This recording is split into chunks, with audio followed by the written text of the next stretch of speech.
Hi and welcome back to another episode of Knights HQ podcast, brought to you by Maxwell Recruitment and Training, highly skilled labour hire and real world training from engineering, trades, construction to office administration. Now, for people that are watching this on YouTube right now, you can notice that there's a little bit of difference here on the Knights HQ podcast. My sidekick today, Matt Croker, unfortunately isn't with us. He prepares to take on Penrith this weekend, and he's got a few things he's got to deal with the footy stuff. So look, we have lost one integral part of the podcast, but we are joined by someone that will bring that straight back up. Her ink is just dried on her new contract here at the Knights, and we're joined by our NRLW premiership winner, Tamika Upton. Mix, mate, so glad to have you here. How you feeling? Deal done? Yeah, deal's all done. It's been a pretty big day, to be honest, and it's been a pretty big last couple of months. Really, obviously, stressful during the contract period. Yeah.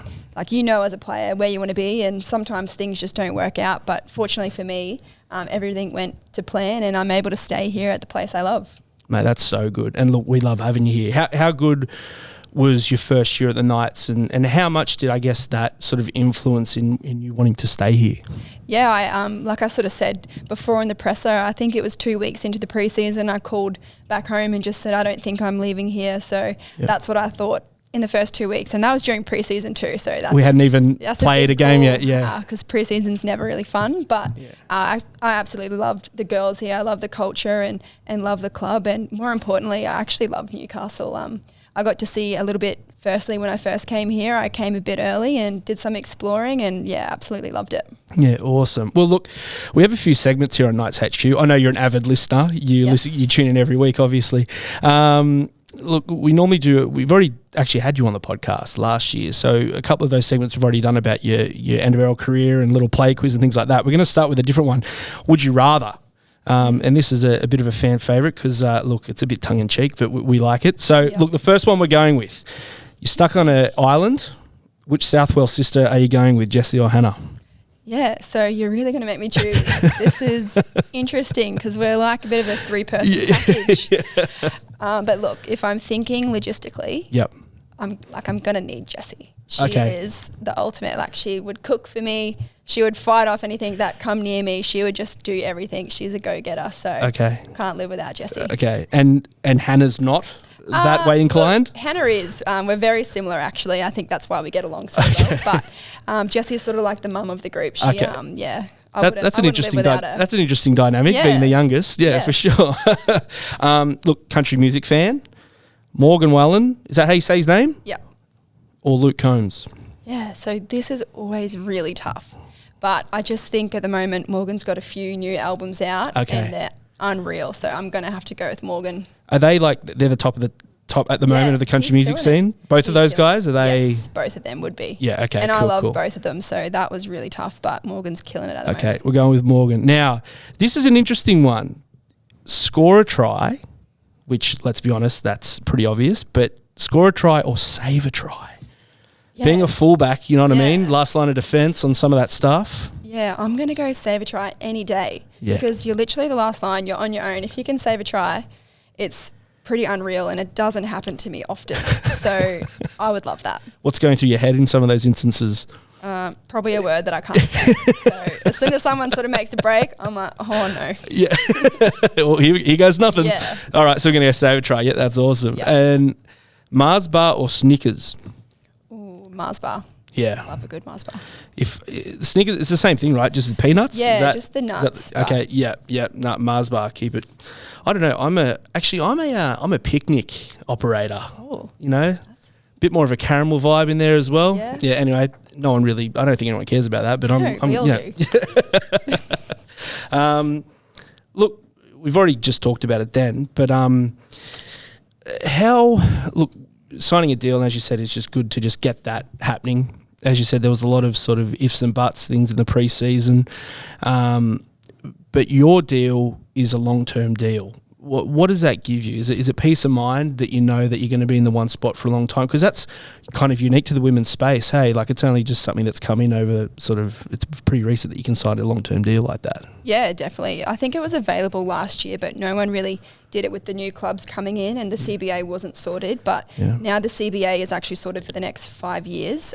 So it's, a lot of girls are going to be signing the multi, and that's for obviously personal security and just a bit of, you know where you're going to be. But I think it sort of works both ways as well, for the club as well. Like, I'm committed to the club, and I can say that all I want, but now I've actually, signed a 5-year deal, and I wasn't hesitant about that at all. So it just, I don't know, it works both ways, and now they don't have to worry about that for the next 5 years. Does that also give you, I guess, a good feeling that from the club's perspective that they're 5 years, that's what they want. They want to commit to you for that long, and they've shown that sort of, I guess, not interest, but you know what I mean? They know that you're that calibre of a player that they want to be, that they want you to be here for 5 years. Yeah, definitely. In the women's game, loyalty and everything all comes a part of it, but being valued by a club is something special, and I think that's what the club have showed with the 5-year deal. And I was jumping at that just purely for the fact I love this place, love the town, and I actually get to settle down here now. Yeah, awesome. Now, going back to last season, and how good was it? Winning the comp, it was so good. That was one of the great afternoons down there in Sydney. How do you reflect back on that season? Like, do you reflect back on some of the memories that you made, or some of the things, like, do you think about it often, or now is it looking forward to this year, or do you still sort of have a bit of a...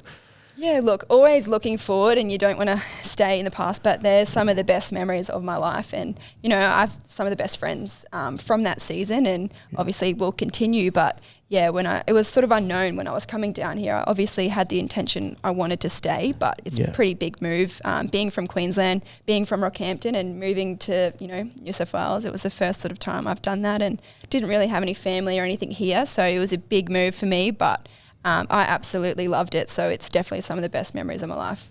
You said like 2 weeks into pre-season, you rang home and said, look, it feels like I'm going to be here long term. That's sort of the vibe that it's given me. What attributed to that? Obviously, the group of girls that we had here does attribute to that heavily. As you said, you're really good friends with Hannah and Jessie, and, all of that was sort of working. Outside of that, what were some of the attributing factors? Yeah, I think this actually reminds me of home a little bit. It's a bit industrial. It's pretty slow in some places, but you can also go to the really nice beaches, and obviously Merriweather's there, and you go a bit further down in Redhead, all that sort of stuff. Like, there's chill beaches as well. So it does remind me of home, and I was living on the Gold Coast, and it got pretty busy for me at times. So here is just the perfect combination, I think. Yeah, I kind of feel that's Newcastle to a T. We've got a good cross-section of a lot of different areas. Yeah. The city's not really a city. It's kind of like a big regional town. Yeah. But it's enough that it works. And then you've got the beaches, and then you've got, pubs on every corner, and you can have a good time and all that sort of stuff, So, 100%. I couldn't agree more, but I'm definitely a very biased man when it comes to Newcastle. Looking forward to this year, NRLW, we've got 4 new teams coming in, and it's a longer season. Is that exciting? Is that kind of something as you look at as a player? Obviously more games is great, but obviously the talent pool kind of goes out to a few different clubs and things like that. It makes the competition a bit stronger. Maybe, all your powerhouses are still going to be there, I guess, but I guess in a way, there's going to be a lot more exciting games, exciting results. It's not just going to be one-sided footy. Is that something that you sort of look forward to, and playing a few more games and things like that? Yeah, definitely. There's going to be more girls exposed to the competition, and I just think the more games we play, the better. As you've seen in seasons gone past, I think it's like it was 2 games and you're either in or out of the finals. So it's pretty tough for teams, if they're not gelling, to be able to get through to the finals. But I think in the women's game, the more we play, the better we get, and the more combinations we have. So the more games we're able to play this year, we're just going to build as a team. And with the multi-year deals coming in, I'm pretty excited for what it's going to be like in years to come with being able to keep a core group together. Do you think it will reward, I guess, consistency a bit more as well? Yep. As you said, with shorter seasons, if someone starts bad but they jag a couple wins and they can just sneak into the semis, and then that's one game to the grand final, at least the more games those teams that are staying consistent are going to be rewarded, I guess, in the back end? Yeah, definitely. And I always say that to Hannah because she knocked us off when she was playing for the Roosters. I don't think they really won a game, and then got through to the semi on for and against and beat us as the Broncos and went on to win it. So I think it will reward those teams that are more consistent, and it just makes for a better competition all around, really. Just a question on that too, for people that don't play the game. Like when that happens, that's obviously the winner is stoked. Yeah. The loser's not happy.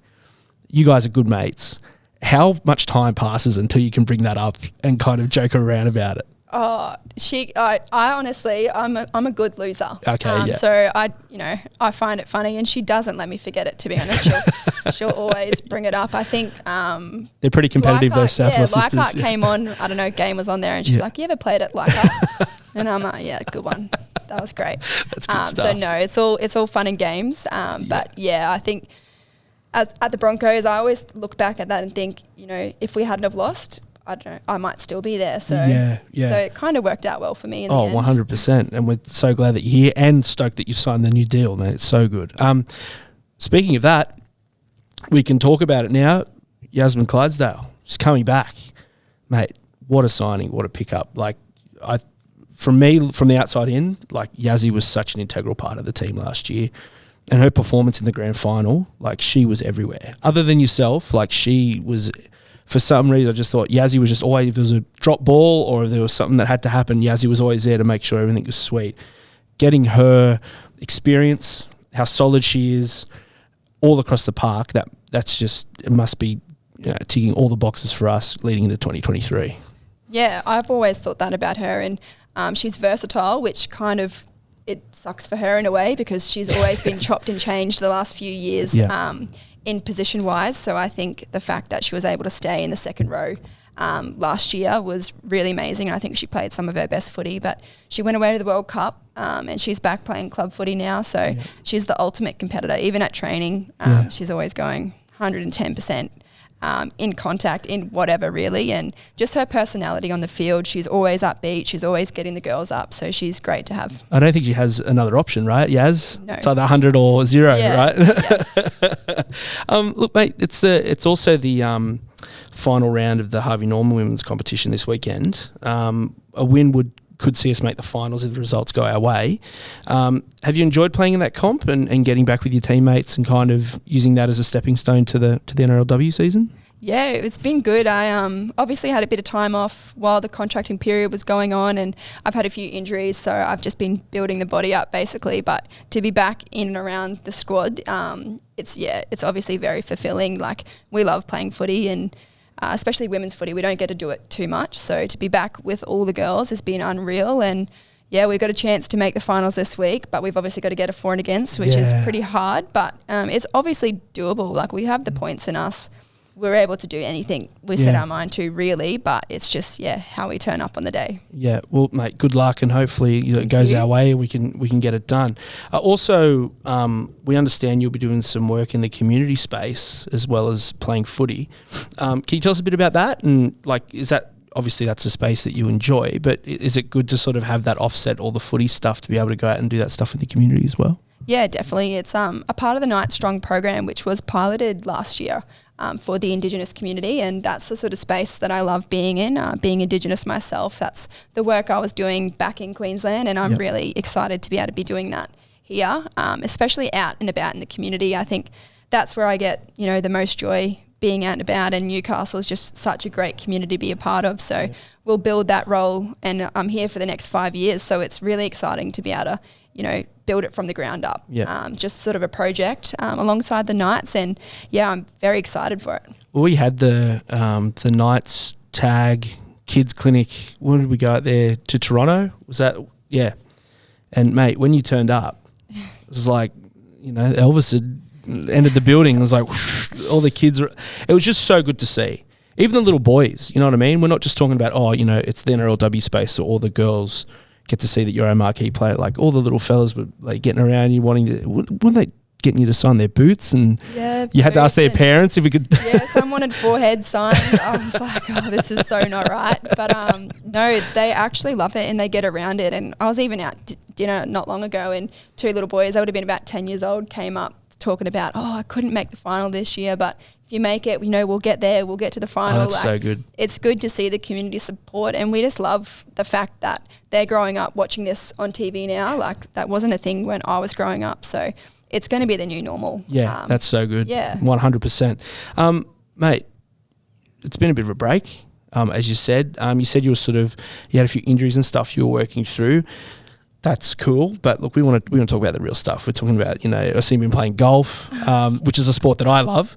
How have you been faring out there? Are you new to golf, or have you played a bit, stopped picking it back up again? What are we dealing with here? Yeah, well, when I actually was here, I relocated obviously, and I wasn't doing too much with the day, so picked it up in the season last year, and really actually liked it. It's a bit therapeutic, like just getting to the driving range. So then I started actually going out on the course. Haven't got to 18 holes just yet. I lose a bit of concentration. And I'm just like 9 holes is probably perfect for me. But I'm actually I wasn't getting too bad at a stage there. I can hit it straight. It just doesn't go very far. So. That's right. I can relate to that as well. And therapeutic, I don't know about that, but I just, let out all my rage when, exactly. I keep shanking the ball to the right. Yeah, fantastic. Yep. Look, we're going to take a quick break. Then after the break, we're going to talk about our tunes of the week, which I find is probably the biggest issue we're going to tackle in this episode. Yep. And that's us. So we're taking a break now. And at Knights HQ, we'll be back soon. Welcome back to Knights HQ podcast, brought to you by Maxwell Recruitment and Training. I'm here with Tamika Upton, our brand new 5-year ink drying deal making fullback for the NRLW team. Yeah, welcome back. That was a great description. Yeah. I was just grabbing words up in the air and hoping this works. Oh my God. Really rolled. Look, we're going to do tunes of the week. What are you vibing on? What generally do you vibe on? What's your genre? You saying country's the genre, or do you mix it up a little bit? This is really hard because it's honestly anything. Okay. It's whatever comes on. So that's why I always get a bit nervous when I'm on shuffle. Yeah, I'm like, I actually don't know what's coming on next. Okay, yeah. Any times where something's come on, everyone else in the car's looking at each other and you're like, oh my God. That happens all the time with the Southwells because they're not country fans. So they're very judgmental. Yes, okay. Judgmental. Surely you've got to stay strong and just go, listen, girls. No, there's no compromise. They let me have one song. Okay. Yeah. I get one song that I get to play and I think they half like it. What is it? It's Feathered Indians. I think it was actually my song that I okay, this is your tune of the week. I picked last time when I was on the podcast with you guys. That is the only song I get. That's the only Southwell approved tune. But what are we going with today? Is that what we're going with today, or we got something else? I mean, that's probably top 5. But I went back home recently, like a couple of weeks ago, for my dad's birthday, and it's like an old song that everyone played, and it just got everyone straight up. It's Wasted Days and Wasted Nights. Okay. Freddie Fender. All right. Old song, a little bit slow, but it just reminds me of home. Oh, perfect. I'm going to go with an Australian band called the Paper Kites. Kind of a country vibe. Okay. They're normally like a bit more alternate, folky type stuff, but they're going to put out a concept album that they recorded in like a pub out in the middle of rural Australia. And they've put out 2 songs. They put out another one the other day, and it's very like lap steel, country, slow vibes. I'm digging it. So I'm going with the Paper Kites. Now, best live concert you've been to, or 3 if you can't pick one. Yep. Live music. Fan? Yep. Yep. Festivals? I don't really go to festivals too much. I'm a little bit, just go see a band for the band? Yeah. I can't be trusted. I'll just lose my friends. And yep. That would never be fun. But Beyonce is all time. So I actually went to Beyonce when she toured Australia. Heaps good? Yep. She was great. Like songs or just general production, light show? Well, it was everything, to be honest. But she did all of, it was like all of her songs. It wasn't just an album that she come to do. And it was honestly amazing. Went with my sister and a friend. That was a few years ago now, actually. But she was just amazing. Beyonce, nice one. There's 2 that stick out to me. I saw Kendrick Lamar. I've seen him a couple times. But the last time he came to Sydney with his live band, might have been the Good Kid, Mad City tour. I'm thinking it's that. Or To Pimp a Butterfly. I can't remember. That in between those 2 albums. Yep, that would have been amazing. Really, really good. Like hearing the mix between having some of the tracks coming through the PA, like with these DJ, but then having the live band backing it up. Yeah. So good. Yeah, I also so went to Ed Sheeran. He was really good. It was like a... What was that like? He was good. Because it's one guy with a loop pedal with a massive stage. Yeah, you don't believe it, but then he actually talks it through as he was doing it and like went through. So that was amazing to see. It was like a different vibe to Beyonce. Obviously, it was like lights, everything going, but his was just so chill. So his was unreal, but Missy Higgins actually... support? Yeah, headlined it for him, went before, and she was amazing too. Yeah, cool. So that was, a pretty good night, but... Was Missy Higgins like, I remember that song, that type of vibe? Well, no. Yeah, well, when she started playing, but she went on there so casual and then just absolutely killed it. So that was a really good night. Well, our producer, Jimmy, doesn't have his mic as usual, so I'll talk for him. His favourite live gig of all time is Fred Again on the Tiny Desk concert, I believe, on YouTube. That's his favourite one. So there you go, Jimmy. Nice, I got you there, brother. Well, mate, thanks so much for coming on. That's all right. Talked a bit of footy, talked a bit of life. Yep. Again, we're so happy that you've signed and the deal's done. You know, last year was so successful for our women's team and you were a big part of that. And, you know, it's looking like that we will find success next year as well, this year as well, and you'll be a big part of that also. So, mate, we're so happy to have you here and, you know, good luck to the girls, man. Thank you. It was actually pretty crazy because I think we did this last time I signed. Yeah. So this time a year ago we were doing that and now it's like... Hey, hopefully we can just, keep it going. Yeah, keep it going. See you in 5 years' time, I guess. Hopefully we're having the same conversation. Yeah. We drop all of these videos, full videos on our channel. You can like, subscribe and hit the notification bell to be notified when the new video drops. There's plenty going around Knights HQ, and the best way to stay up to date with the clubs, with what's going on in the club, is the club website, social media channels. Follow us at NRL Knights. We'd also like to thank our sponsor, Maxwell Recruitment and Training, for bringing you this episode of the podcast. It's been a pleasure, Tamika. We'll see you on the next one. Thanks for having me.